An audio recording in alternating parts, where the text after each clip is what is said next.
Here's what's new tonight at 11, the first pictures of the teenager suspected of opening fire on a high school near Atlanta, Georgia. Good evening. This shooting comes exactly 1 month to the day after the deadly shooting in Colorado. Here's the very latest. Tonight, 6 students are recovering from gunshot wounds. The 15-year-old suspect is charged as a juvenile with aggravated assault, but tonight prosecutors say they plan to charge him as an adult. This shooting has stunned the community of Conyers, Georgia. News 2 reporter Lou Young has the latest live from the scene. Lou? The young suspect is in a juvenile detention center not far from here tonight. 4 of the victims are still hospitalized, although 3 are in for observation only. Only 1 is seriously injured. An exhausted calm is settling over this community tonight.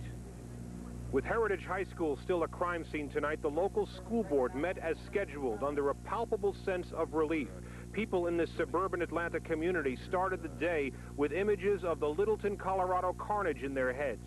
But the nightmare was somehow averted. 6 high school students were shot by a classmate, but all will recover. So I was at work and I heard that, that someone was shot at Rockdale County, and my heart sunk just like every other parent, I'm sure. The 15-year-old sophomore walked into the commons area of Heritage High just before 8 in the morning. He took a position near the girls' restroom and started shooting. Like pow, pow, pow, pow when it went off. I was getting dropped off by my grandma, and then all of a sudden I saw everybody running out, and I thought we had a bomb threat or something, and then Drake had his foot all bloody and he was shot.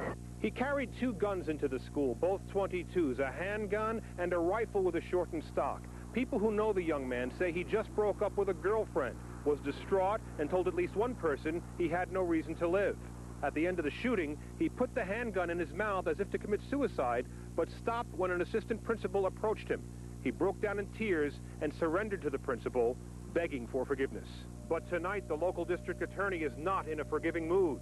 He outlined for me the charges he intends to file against the juvenile. We expect that there will be multiple charges involving aggravated assault. There will be multiple charges of cruelty to children. We also expect there will be multiple weapons and firearms charges involved in this particular incident. You want to charge this young man as an adult? I want to charge this young man as an adult.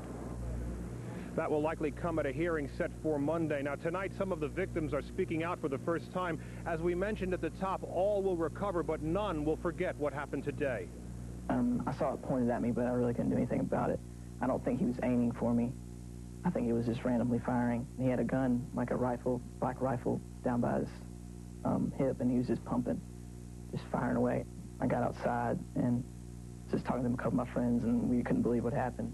And then my foot was hurting really bad, and I took off my shoe, and it was just saturated. My sock was just pouring with blood and stuff like that.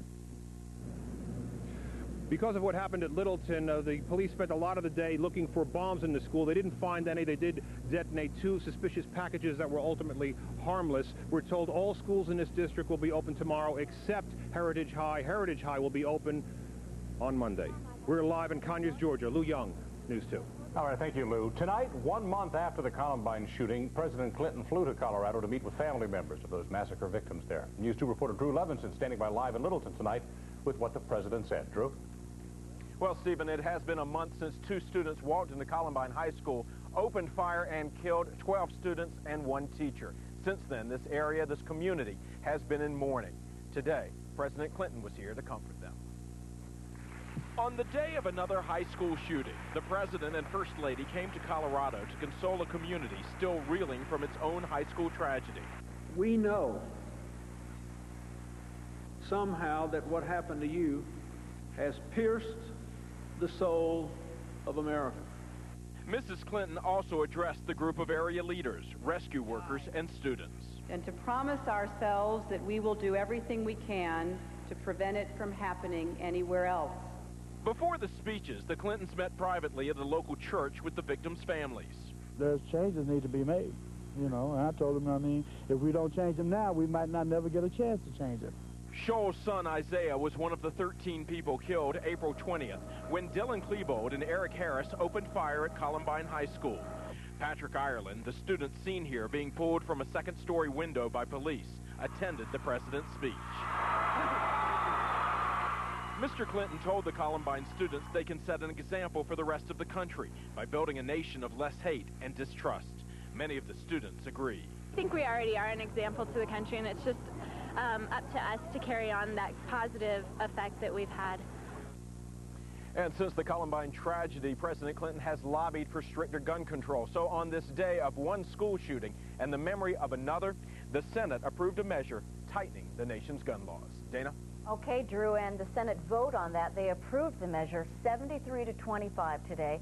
The vote came after heated debate over an amendment requiring background checks for weapons sales at gun shows and pawn shops. Vice President Al Gore had to cast a supporting vote to break a 50-50 tie. The bill also requires that handguns be sold with safety devices. And a new survey out tonight shows 2/3 of Americans support tougher gun restrictions. It's even more lopsided among women. 3 out of 4 polled said they favor more controls. 3 out of 4 Democrats said gun control is more important than the right to gun ownership. Just over half of Republicans agreed with that.